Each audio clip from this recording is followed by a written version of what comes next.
नमस्कार, good evening, शुभ संध्या।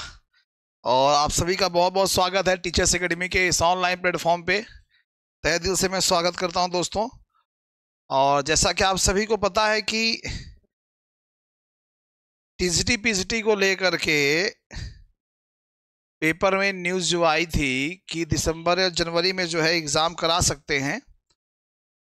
तो आप सभी लोगों के लिए एक बैच स्टार्ट किया गया था। टीजीटी पीजीटी के जो बच्चे हैं नए जुड़ रहे हैं उनके लिए एक बैच स्टार्ट किया गया था, ब्रह्मास्त्र बैच, जिसमें आप ब्रह्मास्त्र विजेता बैच चालू किया गया है, जिसमें आपको सारे टॉपिक्स आपको यहाँ पे क्या किए जाएंगे, पढ़ाए जाएंगे। टीजीटी के बारे में मैंने इसके पहले क्लास में डिस्कस किया था कि टीजीटी में आपके जो टॉपिक है, मेन 3 टॉपिक हैं, सिद्धांत, विचारक और संविधान। पीजीटी में है सिद्धांत, विचारक, सिद्धांत, आईआर, तुलनात्मक राजनीति और लोक प्रशासन, पब्लिक एडमिनिस्ट्रेशन, जो कि दिए हुए हैं। तो आप सभी को इस चीज़ को ध्यान में रखते हुए कि 40 से 45 दिन के अंदर अंदर कोर्स खत्म करना है, इसीलिए आपके लिए नया बैच स्टार्ट किया गया है। तो जो भी छात्र हमसे जुड़ना चाहते हैं वो हमारी संस्था पे संपर्क कर सकते हैं। संस्था का नंबर है 9628 95 92 37। संस्था का जो नंबर है वो है 9628 95 92 37। आप इस नंबर पे फ़ोन करके संपर्क कर सकते हैं। 9628 95 92 37, 9628959237। जो भी बच्चे पॉलिटिकल साइंस जिनका भी है उनके लिए क्लास अवेलेबल है। ठीक है, चलिए क्लास शुरू करते हैं। टॉपिक इंडियन कॉन्स्टिट्यूशन से है। तो डियर, जब इंडियन कॉन्स्टिट्यूशन के बारे में बात करते हैं, भारतीय संविधान के बारे में बात करते हैं, तो नॉर्मली होता है कि पूरा कॉन्स्टिट्यूशन पढ़ डालें। सभी लोग को नमस्कार है। शिल्पी जी, प्रीति जी, गोविंद, नीरज, चीनू, हरे कृष्णा, स्वागत। सब डेली पब्लिक क्लास डेली होती नहीं है डियर, ऐप पे चलती है, लेकिन अभी कुछ दिन क्लास आपकी चलेंगी। जो भी बच्चे जुड़ना चाहते हैं, एग्जाम देने जा रहे हैं, रिवीजन ज्वाइन करना चाहते हैं बैच, तो संस्था के नंबर जो मैंने बताया उस पर संपर्क कर सकते हैं। नया बैच है अभी आप सभी लोगों के लिए। तो जब इंडियन कॉन्स्टिट्यूशन के बारे में बात हम करते हैं तो नॉर्मली दिमाग में आता है एक मोटा मोटाया कि इंडियन कॉन्स्टिट्यूशन का मतलब 25 भाग, भारत के संविधान के भाग 1 से लेकर के भाग 25 तक पूरा पढ़ना है। और शुरुआत हम करते हैं संविधान से कि संविधान किसे कहते हैं। तो संविधान उन नियमों और कानूनों का संग्रह होता है जिसके आधार पर किसी भी देश की सरकार को चलाया जाता है। नियम और कानून, नियम और कानून के बारे में बात करें तो नियम वो होते हैं, उसका आप पालन आप नहीं करते हैं तो आपको कोई सजा नहीं मिलती है। लेकिन कानून वो होता है, अगर आप उसका पालन नहीं करेंगे, आप कानून का उल्लंघन करेंगे तो आपको सजा मिलेगी।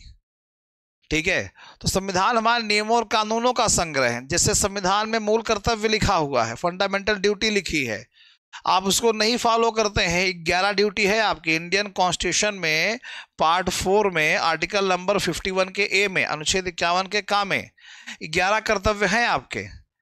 लेकिन अगर आप उसका पालन नहीं करते हैं तो आपको कोई सजा नहीं मिलेगी। लेकिन बहुत से कानून बनाए गए हैं, अगर आप उसका उल्लंघन करते हैं तो आपको सजा मिलेगी। इसीलिए हम कहते हैं कि संविधान उन नियमों और कानूनों का संग्रह है जिसके आधार पर किसी भी देश की सरकार को चलाया जाता है। इसीलिए कहते हैं, नमस्कार अंबिका जी, ये कहते हैं। ठीक है, तो नॉर्मली दिमाग में ही आता है, हम लोग यही शुरू करते हैं, संविधान किसे कहते हैं, संविधान की प्रमुख विशेषताएं क्या होती हैं, संविधान के प्रमुख स्रोत क्या होते हैं, ये कॉन्स्टिट्यूशन। लेकिन जब भी आप लोगों ने पॉलिटिकल साइंस का पेपर देखा होगा तो उस पेपर में एक चीज़ आपने नोटिस की होगी उस पेपर में। और पेपर में क्या नोटिस किया होगा आप लोगों ने, पेपर में ये नोटिस किया होगा कि कुछ ऐसे क्वेश्चंस भी आते हैं जो हिस्ट्री को टच करते हैं। हिस्ट्री को क्या करते हैं, टच करते हैं। भारत देश के संविधान का विकास, ये संवैधानिक विकास की जो अवधारणा है वो इतिहास को टच करते हुए निकलती है। तो नॉर्मली हम लोग पार्ट 1 शुरू कर देते हैं तो वो संवैधानिक विकास नहीं देख पाते, राष्ट्रीय आंदोलन का महत्व तो नहीं देख पाते हैं। तो मैं आपको बेसिक शुरू करूंगा। 1-2 क्लासेस आपकी जो होंगी वो यही से हैं। भारतीय संविधान के जो विकास होता है, जो भारतीय संविधान का निर्माण होता है, उसके बारे में बात करेंगे। उसमें राष्ट्रीय आंदोलन का क्या योगदान रहा है, फिर तमाम जो बीच बीच घटनाएं घटी, कांग्रेस से लेकर के विभाजन, तमाम चीज़ें वो आपको देखना है। उसके बाद जो संवैधानिक चरण आया, दूसरा संवैधानिक चरण आया, जिसमें आप पढ़ेंगे रेगुलेटिंग एक्ट क्या था, आप पढ़ेंगे ना 1919 का अधिनियम, 1935 का अधिनियम, फिर उसके बाद हम लोग घुसते हैं इंडियन कॉन्स्टिट्यूशन, भारतीय संविधान में, उसकी विशेषता, उसकी प्रस्तावना, उसके स्रोत, तब पहुंचते हैं। तीसरी पृष्ठी का एग्जाम है भैया, वनडे का एग्जाम नहीं है, ठीक है। तो चलिए देखते हैं भारत देश के संविधान के बारे में। जब हम इंडियन कॉन्स्टिट्यूशन को पढ़ते हैं तो भारतीय संविधान के निर्माण के बारे में जब हम बात करते हैं, उसके बारे में बात करते हैं। भारतीय संविधान का निर्माण, तो इंडियन कॉन्स्टिट्यूशन का जब निर्माण करने की बात करते हैं तो आपको पता है कि भारत देश के संविधान का निर्माण इतना आसानी से तो हुआ नहीं। हमारे देश पे एक समय क्या था, अंग्रेजों का कब्जा था, आप सभी को पता है। भारत देश पर अंग्रेजों का कब्जा था हमारे यहाँ। यहाँ से प्रश्न कैसे बनेंगे, बना कैसे, आया कैसे, मैं वो भी बताता हूँ। आपको पता है कि सन 1600 में ईस्ट इंडिया कंपनी भारत आई थी। सन 1600 में ईस्ट इंडिया कंपनी भारत आई थी, सभी को पता है। और आप सभी ने भारत का मानचित्र देखा होगा, तो भारत का जो दक्षिणी हिस्सा है भाई, भारत को ट्रॉपिक ऑफ कैंसर यानी इक्वेटर लाइन 2 पार्ट में, ऊपर नीचे हो गया, इसको यहाँ से ऊपर से था। चलिए, जो इक्वेटर लाइन है भारत को 2 पार्ट में डिवाइड करती है, तो आप जानते हैं कि ये गुजरात है, ये महाराष्ट्र है, गोवा है, कर्नाटका है, केरला है। तो यही बंदरगाह एक है कोच्चि बंदरगाह। समुद्र के रास्ते से अंग्रेज आए, कोच्चि बंदरगाह पे पहुंचे, और वहां से केरल का फेमस है मसाला, आप सभी को पता है। अभी प्रश्न पूछा था, मसाला फेमस है, यहाँ से मसाला ले गए अपने यहाँ, और मसाला वहाँ बड़ा पसंद आया। धीरे धीरे बहुत सारे व्यापारी यहाँ आने लगे, तो ईस्ट इंडिया कंपनी यहाँ पे आई। 1600 से लेकर के 1857 तक, 1857 तक ये ईस्ट इंडिया कंपनी यहाँ पे छाई रही। स्टार्टिंग ऐसा नहीं आते ही छा गई, धीरे धीरे व्यापार, अब वो इतिहास से पढ़ते हैं हम लोग, वो हम इतिहास से पढ़ते हैं। लेकिन जब ईस्ट इंडिया कंपनी जब भारत देश में आई, फिजिकल एजुकेशन रोहित सर पढ़ाते हैं, पवन कुमार यादव जी, रोहित सर पढ़ाते हैं फिजिकल एजुकेशन। आपको कोई इंक्वायरी चाहिए उनसे संबंधित, उनसे बात करनी, तो आप संस्था के नंबर पे संपर्क कर लें, 96 28 95 92 37 पर। तो 1857 में जब 1857 की क्रांति हुई, जिसको लोगों ने बहुत सारे नाम दिए, प्रथम स्वतंत्रता संग्राम दिया, किसी ने प्रथम राष्ट्रीय आंदोलन कहा, तमाम नाम दिए। उसके बाद से कंपनी का शासन यहाँ पे खत्म हुआ था, कंपनी का शासन यहाँ पे समाप्त हुआ भारत देश में, और ब्रिटिश गवर्नमेंट जो है इंडिया इंग्लैंड की सीधे देखने लगी। हाँ, और 1857 से लेकर के फिर 1857 से लेकर के 1947 तक उस ब्रिटिश गवर्नमेंट का आधिपत्य रहा यहाँ पे। उस बीच में बहुत सारी घटनाएं घटी, बहुत सारी चीज़ें हुई, ठीक है। तो आज हम लोग उन्हीं के बारे में पढ़ेंगे। इसी दौरान कांग्रेस पार्टी की स्थापना हुई, नरम दल गरम दल अलग हुआ, बंगाल विभाजन हुआ, तो सब हालांकि इतिहास के पोर्शन है, लेकिन आपके पॉलिटिकल साइंस के इससे पूछा जाता है।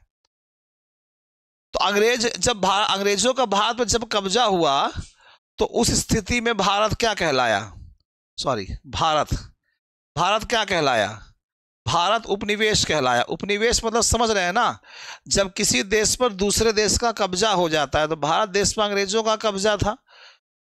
यहाँ की आर्थिक, यहाँ की राजनीतिक हर व्यवस्था पर अंग्रेजों का दबदबा था। वही करते हैं 96 28 95 92 37, पवन कुमार यादव जी, ठीक है, 96 28 95 92 37।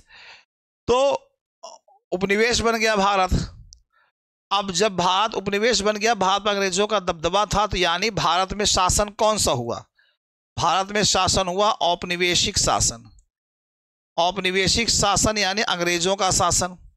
यहाँ क्या जो भारत देश की जो आर्थिक क्षेत्र था, इकोनॉमिक सेक्टर, इस इकोनॉमिक सेक्टर पर इनका वर्चस्व था, ठीक है, इकोनॉमिक सेक्टर पर इनका वर्चस्व था, आर्थिक क्षेत्र पर था, अलग से लिख देता हूं मैं, आर्थिक क्षेत्र पर था इनका वर्चस्व, इकोनॉमिक क्षेत्र पर, ठीक है। दूसरा क्या था, इनका सामाजिक क्षेत्र पर भी इनका वर्चस्व था, कायम कर चुके थे।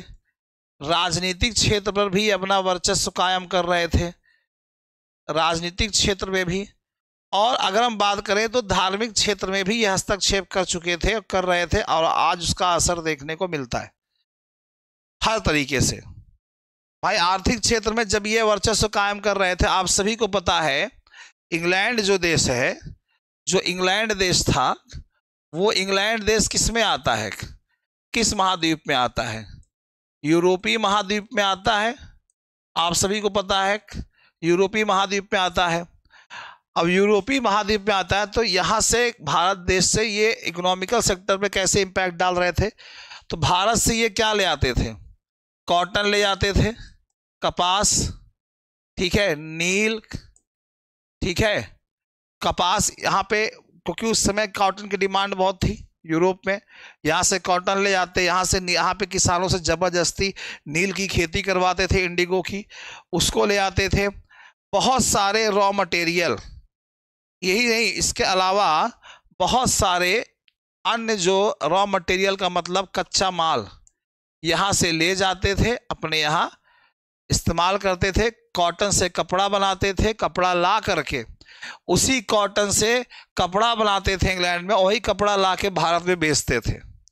और भारत में उस समय इंडस्ट्री उतनी डेवलप नहीं थी, भारत में उस समय इंडस्ट्री उतनी डेवलप नहीं थी, इंग्लैंड में थी, और मशीन से कपड़ा बनता तो कपड़े का प्राइस लो होता था। हमारे यहाँ कपड़ा उस समय हाथ से बनता था, बुनते थे लोग, सूत धागा काटते थे, बनता था, तो मेहनत ज़्यादा लगती थी, प्रोडक्शन कम होता था, और मेहनत ज़्यादा लगती थी तो भारत के कपड़े का दाम महंगा होता था। और ब्रिटेन से कपड़ा बन के आ रहा था, यही के कॉटन से सस्ता होता था, लोग सस्ता खरीदने लगे, तो भारत पे आर्थिक रूप से प्रभाव डालने लगे, आर्थिक रूप से। इसी तरीके से इंडिगो नील की खेती कराते थे, यूरोप में डिमांड बढ़ गई थी, यहाँ की खेती चौपट होने लगी।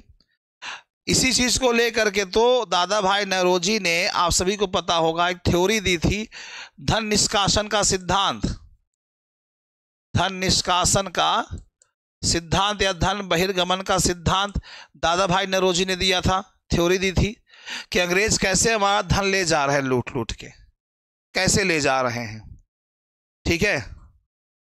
96, 28, 95, 92, 37, लगता है आप गलत लिख लिए, 96, 28, 95, 92, 37, 9628959237। अब देख लीजिए। गुड इवनिंग संतोष जी, ठीक है। तो ये यानी इनका पूरा आर्थिक, तमाम तरह के टैक्स लगाते थे, तमाम तरह से खेती पर प्रभाव डालते थे, सामाजिक क्षेत्र पर प्रभाव डालने लगे। सामाजिक क्षेत्र में जब प्रभाव डालने लगे, यहाँ पे समाज में बहुत प्रभाव डालने लगे, बहुत पूंजीवादी पूंजीपति वर्ग का जो है उसका समर्थन करना, जो पूंजीपति लोग थे उनका समर्थन करना, ठीक, पूंजीपतियों का। अब इन्हीं पूंजीपतियों, धनी लोगों के माध्यम से क्या करते थे, गरीबों का शोषण करते थे। जमींदारी व्यवस्था भी थी हमारे यहाँ, उसका इस्तेमाल करते थे। राजनीतिक क्षेत्र में इनका दबदबा था, राजनीतिक क्षेत्र में जितने भी राजनीतिक फैसले होते थे यही लेते थे। धार्मिक क्षेत्र पे ये यहाँ पे आए और अपने धर्म का, ईसाई धर्म का प्रचार किए, ईसाई धर्म का प्रचार करने लगे। भारत के धर्म कहते तुम लोग अनमैनर्ड हो, हम मैनर्ड लोग हैं, तुम लोग अनसिविलाइज्ड हो, हम सिविलाइज्ड हैं। ईसाई धर्म ये कर लो, वो कर लो, दुनिया भर का। Good evening Priya ji. तमाम चीज़ें होती हैं, तमाम चीज़ें जी यहाँ पे देखने को मिली। राजनीतिक क्षेत्र में बात करें तो उन्होंने बहुत सारे ऐसे काम किए जो ब्रिटिश शासन ने किए, भारत में टॉर्चर किया, भारत की प्रणाली को आगे बढ़ने नहीं दिया, ठीक है। आईसीएस की शुरुआत की थी, इंडियन सिविल सर्विसेज की, और ब्रिटिश एजेंट के रूप में काम कर, तमाम चीज़ें हुई। जब हर तरीके से अंग्रेज भारत का शोषण करने लगे थे, तब उसी दौरान पृष्ठभूमि बनी राष्ट्रीय आंदोलन की। किसकी? राष्ट्रीय आंदोलन की। अब यहां से आपके एग्जाम में प्रश्न आए हैं। राष्ट्रीय आंदोलन की जब पृष्ठभूमि बनी पूरे देश में, तो 19वीं सदी की बात है, हालांकि उससे पहले झलक देखने को मिल गई थी। हुआ क्या था, 19वीं सदी से पहले 18वीं सदी में 1857 में क्रांति हुई। प्रश्न पूछा गया है कि इसका प्रभाव क्या हुआ। इसका प्रभाव सबसे बहुत सारे प्रभाव हुए, इतिहास से पूछा जाता है। इसे पॉलिटिकल साइंस से पूछा जाएगा तो आप 1847 क्रांति के बाद भारत में कंपनी का वर्चस्व खत्म हो गया और ब्रिटिश गवर्नमेंट का शासन शुरू हो गया। हिस्ट्री नहीं है प्रिया जी, पॉलिटिकल साइंस है, इतिहास से टच है। मैंने स्टार्टिंग में, आप जुड़े नहीं थे, मैंने बताया कि जब हम संवैधानिक विकास पढ़ते हैं तो हम शुरुआत से पढ़ते हैं कि कैसे कैसे राष्ट्रीय आंदोलन हुआ। आप पॉलिटिकल साइंस का पेपर देखेंगे तो वहाँ पे आपको देखने को मिल जाएगा कि बहुत सारे प्रश्न इतिहास से टच होकर के आते हैं। बंगाल विभाजन ही पूछा गया है, एक्ट पूछा जाता है। तो आज उसकी पृष्ठभूमि बता रहे हैं कैसे कैसे शुरुआत हुई, फिर कैसे कैसे अधिनियम बने। ठीक है, तो 1857 में जब क्रांति हुई तो ब्रिटिश गवर्नमेंट आ गई। और इससे क्या हुआ, इस क्रांति से क्या हुआ, भारतीयों में जो भारतीय लोग थे उनका अंग्रेजों के प्रति क्या हुआ, अंग्रेजों के प्रति क्या हो गया, असंतोष बढ़ गया। अंग्रेजों के प्रति असंतोष बढ़ गया कि हाँ यार, अंग्रेज लोग तो सच में बहुत गलत कर रहे हैं। अब 1857 क्रांति अब इतिहास में पढ़ेंगे, आप 1857 क्रांति इतिहास में पढ़ेंगे, आएगा कि मंगल पांडे जी उत्तर डीपी इतिहास का पोर्शन है। जब अंग्रेजों के प्रति अविश्वास बढ़ गया तो बहुत सारी चीजें हुई। तो ये चीजें जब देखने को मिली 1857 के रिवोल्ट के बाद, जब अंग्रेजों के प्रति अविश्वास बढ़ गया तो वहां पे बहुत से लोग आए, दादा भाई नौरोजी लोगों ने कहा कि भैया अंग्रेज हमारे देश का आर्थिक रूप से शोषण कर रहे हैं, ये हो गया। अब उसके बाद क्या कारण हुए कि भारतीयों का अंग्रेजों के प्रति अविश्वास बढ़ गया। बहुत सारे कारण थे। जैसे पहला कारण, क्या ब्रिटिश प्रशासन की विदेशी नीति,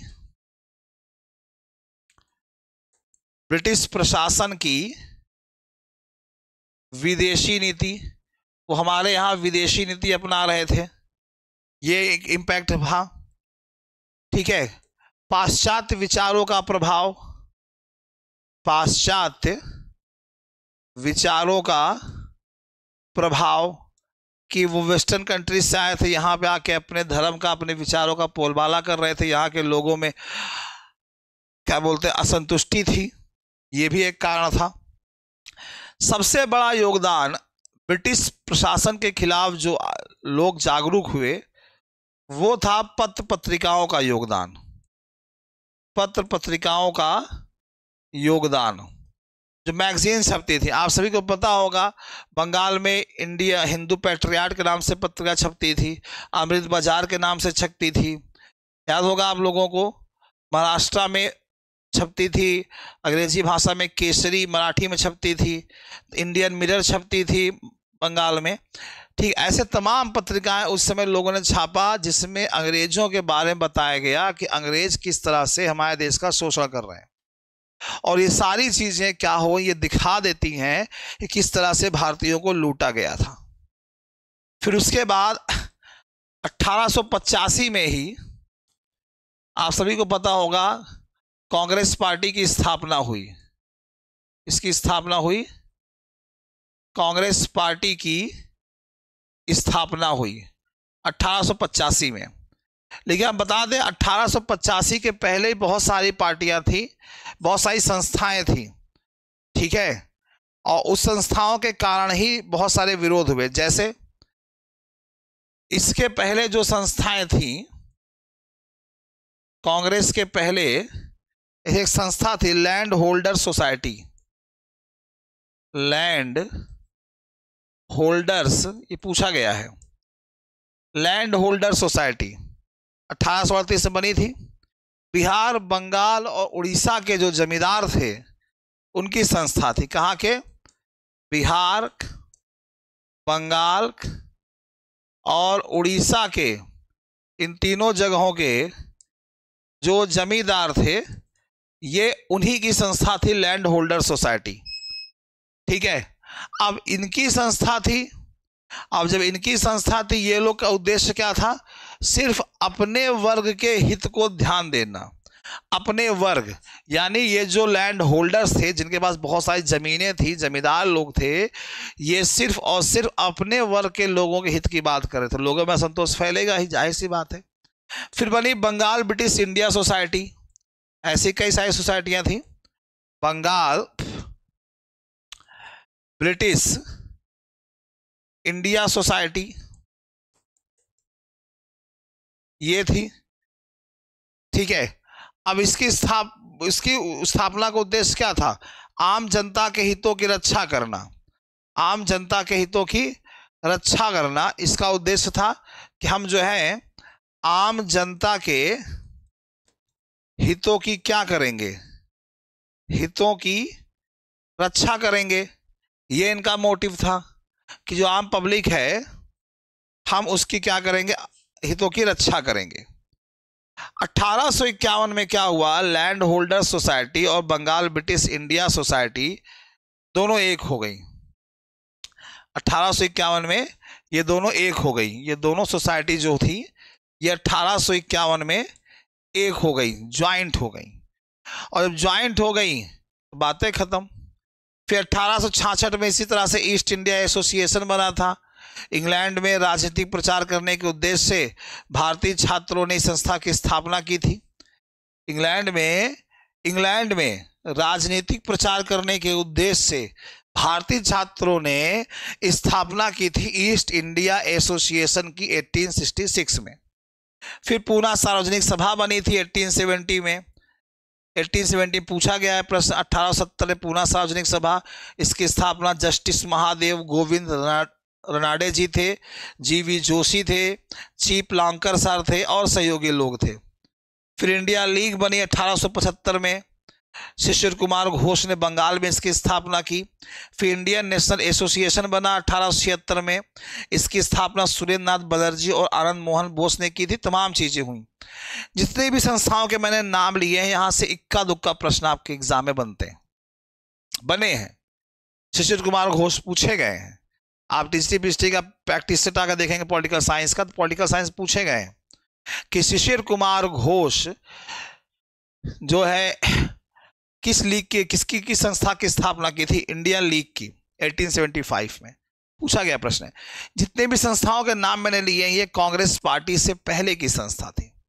फिर आती है कांग्रेस पार्टी और यहां से आपके प्रश्नों की बनने की संख्या टीजीटी पीजीटी पॉलिटिकल साइंस में बढ़ जाती है।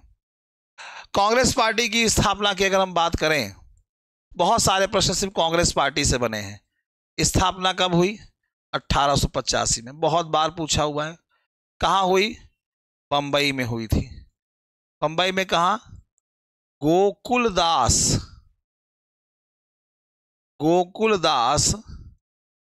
तेजपाल संस्कृत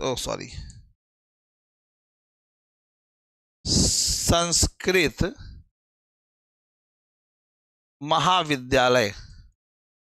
गोकुलदास तेजपाल संस्कृत महाविद्यालय, यही वो जगह है जहां पहली बार कांग्रेस पार्टी की स्थापना हुई थी, बंबई में। इसका श्रेय किसको जाता? अंग्रेज अधिकारी थे, नाम आप लोग जानते होंगे, A.O. ह्यूम, नाम आप जानते होंगे, A.O. ह्यूम ये थे। अब कांग्रेस का पहला अधिवेशन भी वहीं पे हुआ था। यहीं पे हुआ क्या था? कांग्रेस का पहला अधिवेशन होने का विचार रखा गया था कि पूना में करेंगे, लेकिन पूना में उस समय प्लेग जैसी बीमारी फैल गई थी। प्लेग बहुत खतरनाक बीमारी थी, पूना में फैल गई थी। यही रीजन है कि कांग्रेस पार्टी का पहला अधिवेशन पूना से शिफ्ट कर दिया गया कि भैया नहीं होगा, ऐसा करते हैं बंबई में करते हैं, गोकुलदास तेजपाल संस्कृत महाविद्यालय में, जो कि जहां ग्वालियर टैंक के पास है। कहाँ पे है? ग्वालियर टैंक।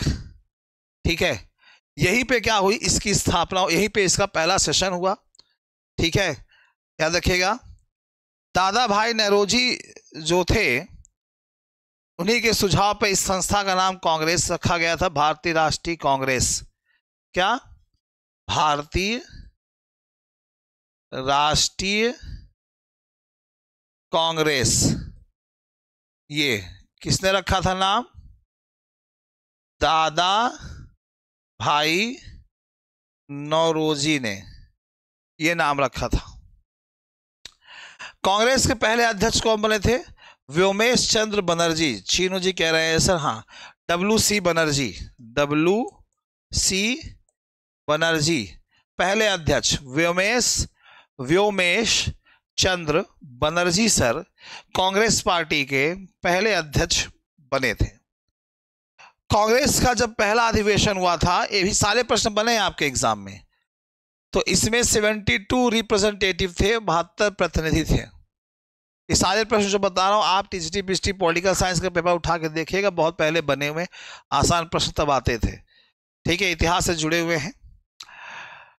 कांग्रेस शब्द जो बना हुआ है, इस कांग्रेस शब्द के बारे में जब बात करते हैं, इसका मीनिंग होता है लोगों का समूह। क्या होता है? लोगों का समूह, कांग्रेस का।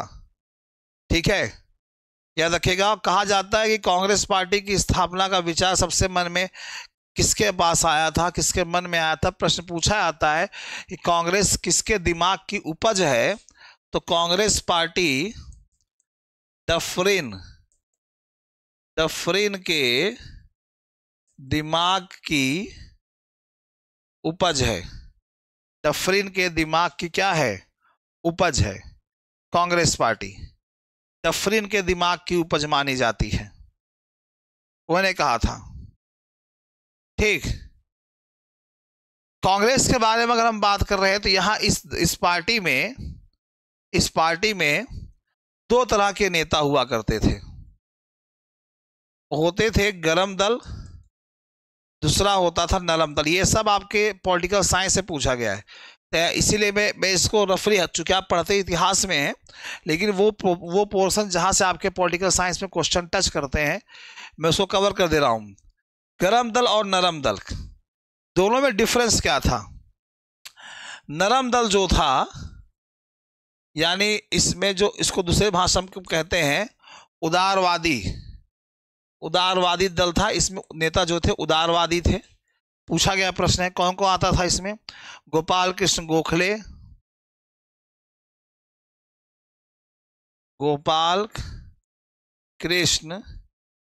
गोखले, जस्टिस महादेव,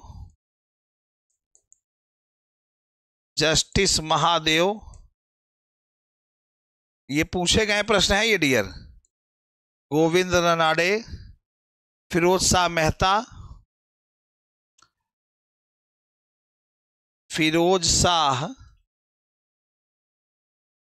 मेहता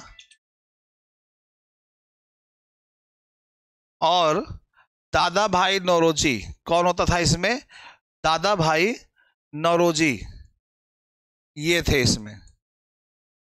ठीक, ये थे इसमें दादा भाई नौरोजी, ये भी इसमें क्या होते हैं? आते हैं। ठीक, तो यहां पे ये सब बताया गया कि ये इसी के अंतर्गत ये सब आते थे। और इन्होंने नारा दिया था कि प्रतिनिधित्व के बिना कर नहीं। इन लोगों का नारा था प्रतिनिधित्व के बिना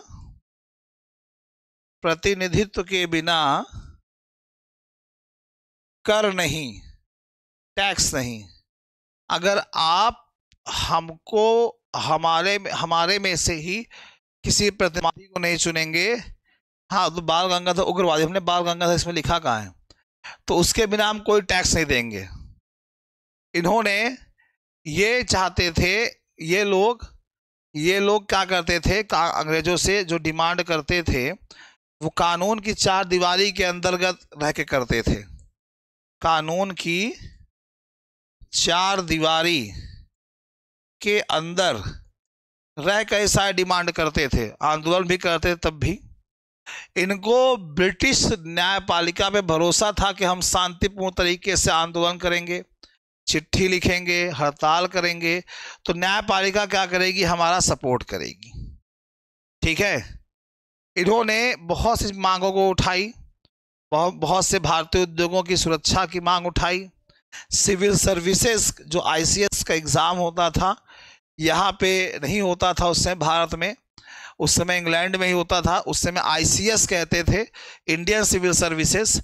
आज उसको कहते हैं आईएएस, इंडियन एडमिनिस्ट्रेटिव सर्विस कहते हैं, भारतीय प्रशासनिक सेवा। डिमांड उठाई कि सर हमारे देश में कराइए, ये चीज़ें उन्होंने किया। तो ये इन्होंने भारतीय जनता को, कुल मिलाकर के इन लोगों ने भारतीय जनता को क्या कराया? भारतीय जनता को राष्ट्रीय आंदोलनों से क्या कराया? परिचित कराया कि भैया राष्ट्रीय स्तर पर भी आंदोलन हो सकते हैं, और इस चीज से लोगों को उन्होंने परिचित कराया। ठीक है। और फिर आगे चल करके इनकी जो प्रारंभिक सफलता थी वो थी 1886 में लोक सेवा आयोग की स्थापना। क्या थी? 1886 में लोक सेवा आयोग की स्थापना। लोक सेवा आयोग की स्थापना, और जिस पावन धरती पे हम यहाँ खड़े हैं, जिसको उस समय इलाहाबाद कहते थे, आज प्रयागराज कहते हैं, यहीं पे हुई थी। यह राष्ट्रवादी आंदोलन इन्होंने किया और लोक सेवा आयोग की स्थापना जो हुई यहाँ पे हुई। ऐसे भारत और इंग्लैंड में एक साथ परीक्षा कराने पे सहमति हुई कि भैया भारत और इंग्लैंड दोनों जगहों पे हम एक साथ एग्जाम कराएंगे। इस बात पे सहमति बन गई कि चलो ठीक है, मामला सेट हो गया। ठीक, ये चीजें हुई।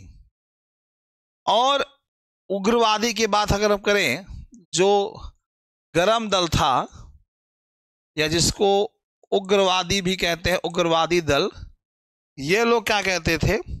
इसमें जो लोग आते थे, मेनली आप 3 नाम सुने होंगे, अक्सर बचपन में पढ़े होंगे। लाल बाल पाल, लाला लाजपत राय, बाल गंगाधर तिलक, और पाल मतलब विपिन चंद्र पाल। ये 3 लोग थे गरम दल से। ये 3 लोग थे कहां से? गरम दल से थे। और ये लोग जो थे अंग्रेजों के शोषण को उजागर करते थे। इनकी जो राजनीति की पद्धति थी वो कैसी थी? बहिष्कार की पद्धति। किसकी पद्धति? बहिष्कार की, प्रतिरोध की पद्धति। यानी ये लोग हिंसा में विश्वास करते थे। ठीक है, हिंसा में विश्वास करते थे। इनका कहना था कि उदारवादी लोग जो थे वो भिक्षा मांग रहे हैं, भीख मांग रहे हैं, अंग्रेजों से देंगे नहीं, हमें लड़ना होगा, विरोध करना होगा, हिंसा करनी होगी उनके खिलाफ, तभी कहानी बनेगी।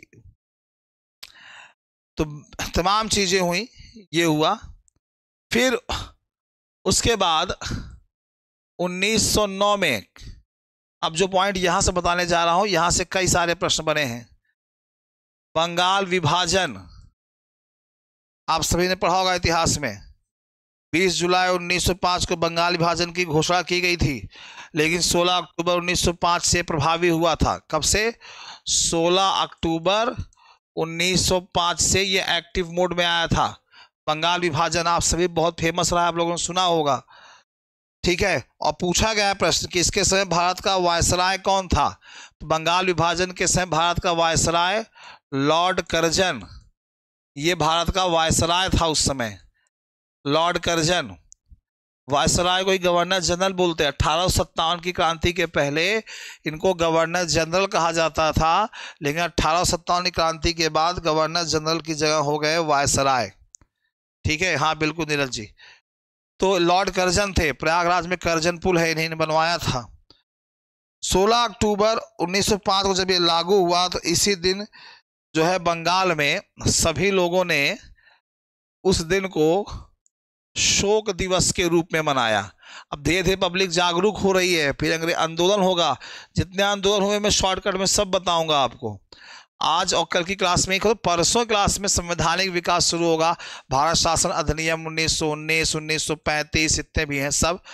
उसके बाद की क्लास में इंडियन कॉन्स्टिट्यूशन, उसकी विशेषताएं, फिर 25 भाग हैं। भाग 1, भाग 2 में नागरिकता, भाग 3 में मूल अधिकार, भाग 4 में नीति निदेशक तत्व, ये सब। तो तब जाके पूरा कॉन्स्टिट्यूशन खत्म होगा।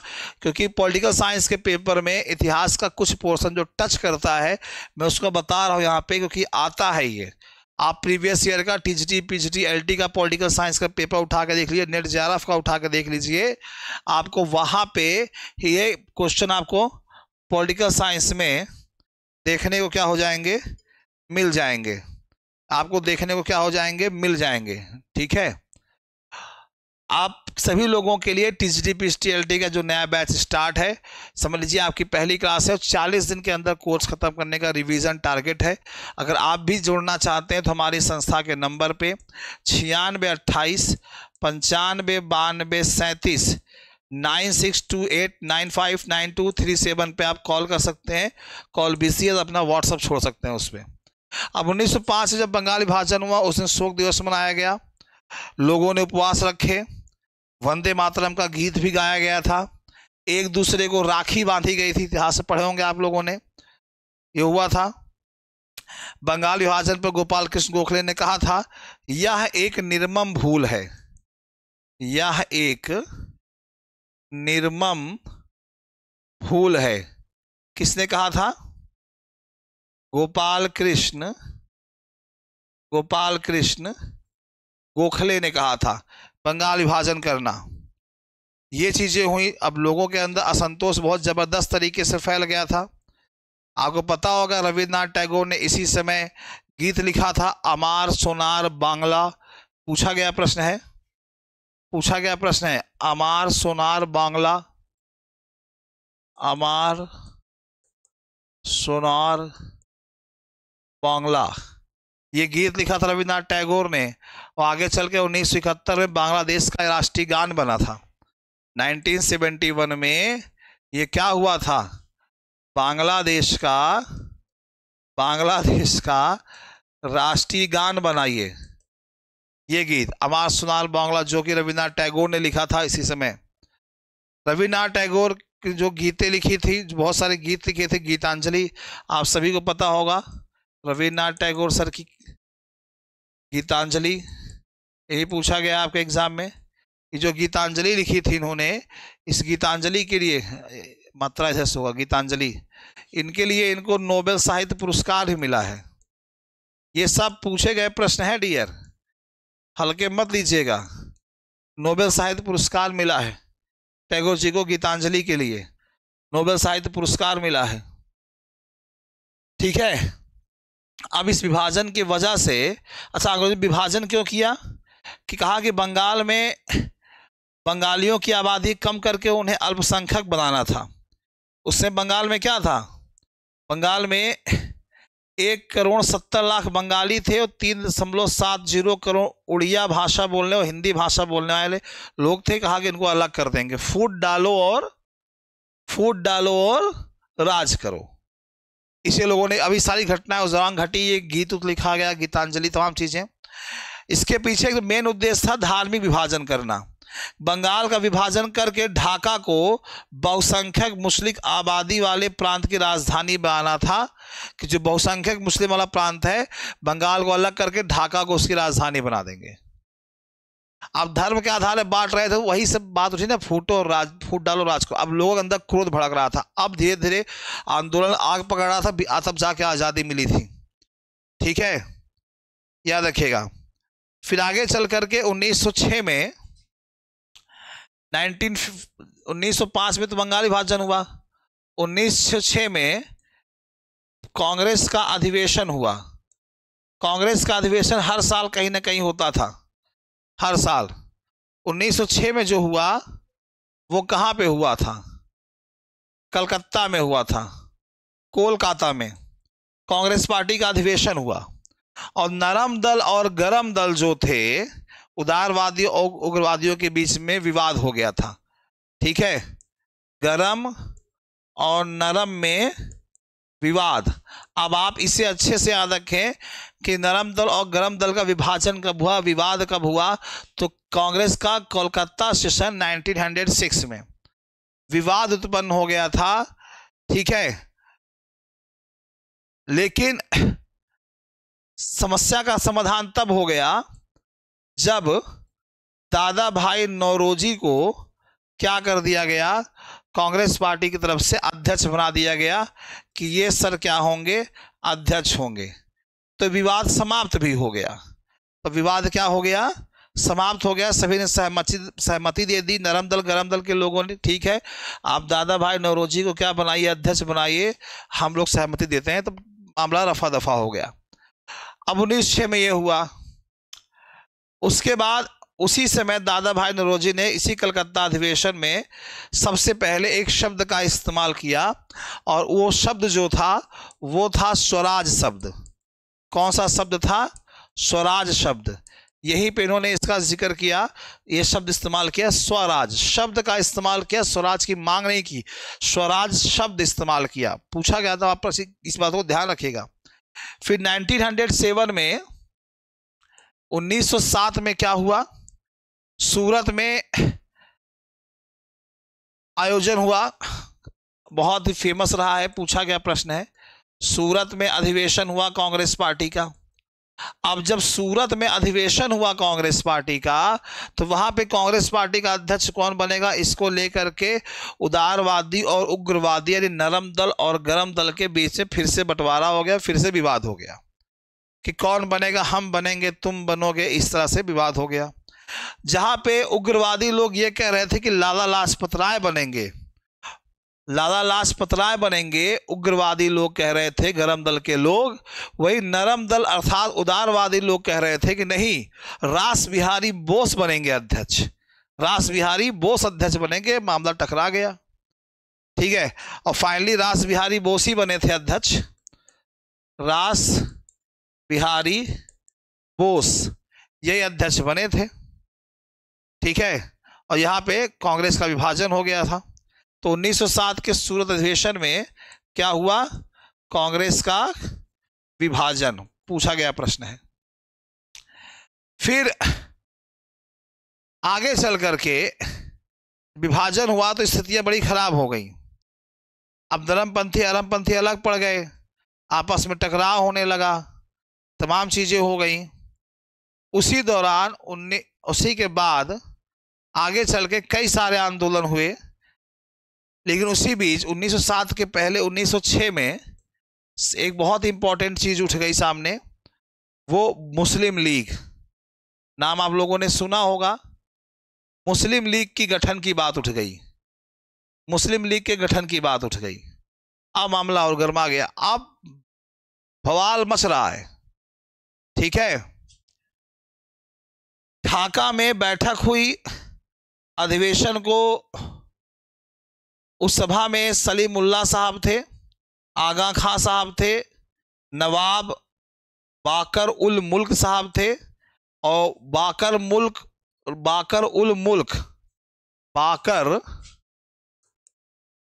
उल मुल्क यही ढाका में इसकी अध्यक्षता कर रहे थे अधिवेशन की, यही सर थे। और 1908 में आगा खां को अध्यक्ष बनाया गया था मुस्लिम लीग का। 1908 में किसको? आगा खां को, आगा खां को क्या बनाया गया? अध्यक्ष बनाया गया था। अब मुस्लिम लीग के गठन के 3 उद्देश्य पहले से निर्धारित कर लिया। अब ये देन किसकी थी? अंग्रेजों की थी। उन्होंने ही अक्टूबर में मुस्लिम लीग के गठन में भूमिका निभाई थी। अंग्रेज भला क्यों मुस्लिम लीग के गठन के में इतनी दिलचस्पी ले रहे थे? उन्होंने पहला रीजन ये हुआ कि ब्रिटिश सरकार के प्रति मुसलमानों में निष्ठा बढ़ जाए, कि देखो हम तुम्हारे बारे में कितना सोचते हैं, कांग्रेस पार्टी के टक्कर में तुमको खड़ा कर देंगे, एकदम मार देना, धुआं धुआं हो जाएगा। तो वफादारी जीतना चाहते थे मुसलमानों की, दिखाना चाहते थे कि मुसलमानों के राजनीतिक अधिकार मुसलमान के, जो उसकी रक्षा हम ही कर सकेंगे, हम ही उनके आत्मसम्मान को बचा सकते हैं, बढ़ावा दे सकते हैं। फूट डालो राज करो, सोच लीजिए पॉलिसी चल रही है। और इन्होंने 1908 में जब आगा खां अध्यक्ष बने, अमृतसर में अधिवेशन हुआ, और उसी दौरान मुसलमानों के लिए अलग से पृथक निर्वाचन की मांग कर ली गई। अमृतसर में अधिवेशन हुआ मुस्लिम लीग का, और उसी वहीं पे पृथक निर्वाचन की मांग कर ली गई 1908 में। अध्यक्ष उस समय कौन थे? आगा खां। प्रश्न बनता है, जब इन्होंने मांग की थी अध्यक्ष कौन था मुस्लिम लीग का? आगा खां थे, याद रखिएगा, ठीक है। हाँ बिल्कुल, फूट डाल दो राज करो। फिर 1909 में पृथक निर्वाचन को स्वीकार कर लिया गया था। 1909 में पृथक, अब अंग्रेजों का शासन था ही, अब यही चाहते ही थे, इसलिए तो अंग्रेजों ने मुसलमानों के लिए किया।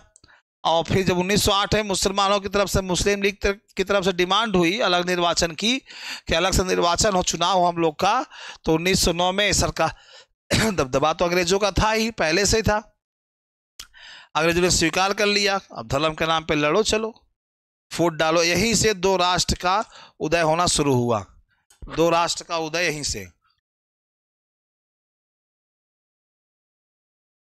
कहानी बन गई। ठीक है, इसके बाद तमाम आंदोलन हुए, बहुत सारे आंदोलन हुए, बहुत सारे संगठन बने। आगे चल करके फिर आगे बहुत सा, अब इतिहास में उतना जाएंगे नहीं हम, मेन में आपको बता दे रहे हैं। फिर 1916 में लखनऊ पैक्ट हुआ, आप सभी जानते हैं लखनऊ समझौता। ठीक है, अध्यक्ष उस समय थे अंबिका चरण मजूमदार, प्रश्न पूछा गया है, अंबिका चरण मजूमदार उस समय अध्यक्ष थे कांग्रेस के।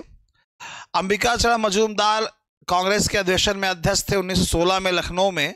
और इसमें जो पैक्ट मतलब समझौता, तो यहाँ पे कांग्रेस और मुस्लिम लीग द्वारा एक संयुक्त योजना बनाई गई। कांग्रेस और मुस्लिम लीग द्वारा, किसके द्वारा? कांग्रेस और मुस्लिम लीग द्वारा एक संयुक्त योजना बनाई गई, इसीलिए इसको नाम रखा गया। तो लखनऊ में बनाए थे, इसीलिए इसका नाम रखा क्या? लखनऊ पैक्ट। ठीक है, और इसी अधिवेशन में फिर से उदारवादी दल, पूछा गया प्रश्न, ये पूछा गया है, इसी में उदारवादी और उग्रवादी दोनों फिर से क्या हो गए? एक हो गए। तो अलग कब हुए, एक कब हुए, किस सेशन में, याद रखिएगा, पूछा गया प्रश्न है। हाँ बिल्कुल चीनू जी, ये चीजें हो गई। और इसके बाद तमाम चीजें हुई। 1919 में रॉलेट एक्ट पास हुआ था, आप सभी को डेट याद होगी, 17 मार्च 1919 रॉलेट एक्ट याद होगा आप लोग को। इसके द्वारा अंग्रेज सरकार किसी को भी, इसमें क्या था, इस पॉलिसी के अंतर्गत अंग्रेज जो अंग्रेज थे बिना किसी वजह के किसी को भी क्या कर सकते थे? गिरफ्तार। किसी भारतीय को जब चाहे तब गिरफ्तार कर सकते थे। अब इससे भी लोगों में असंतोष जागा, भारतीय जनता ने इसे काला काला कानून कहा। ठीक है, और देश भर में हड़ताल हुए। उन गांधी जी ने अनुरोध किया था देश भर में, 1919 में हड़ताल भी हुए। अब जब हड़ताल हुआ, समझ लीजिए शुरू हो गया कौन सा युग? गांधी युग। अब गांधी युग जब शुरू होता है तो आप सभी को पता है, गांधी युग शुरू हुआ तो मामला फिर गड़बड़ाया। फिर इसके बाद खिलाफत आंदोलन हुए, असहयोग आंदोलन हुए, फिर Swaraj party, Simon commission, Nehru report, फिर कांग्रेस का लाहौर अधिवेशन, कांग्रेस इरविन समझौता, गोलमेज सम्मेलन, भारत छोड़ो आंदोलन। ठीक है, ये तमाम चीज़ें हैं। कैबिनेट मिशन, फिर माउंट बेटन योजना, फिर रेगुलेटिंग एक्ट, फिर 1813 का, 1833 का चार्टर एक्ट, फिर भारत परिषद अधिनियम 1909, भारत शासन अधिनियम 1919, फिर भारत शासन अधिनियम 1935, फिर 1947 का भारतीय स्वतंत्रता अधिनियम, और उसके बाद देश आज़ाद के बाद संविधान लागू, तब जाके शुरू होता है इंडियन कॉन्स्टिट्यूशन। तो ये गांधी युग से हम शुरुआत करेंगे कल की क्लास में। आज के टॉपिक में से मैक्सिमम 10 से 15 प्रश्न बनते हैं, वो भी सिंपल वाले। टफ क्वेश्चन की शुरुआत तो गांधी युग से होगी, जो कल हम शुरू करेंगे।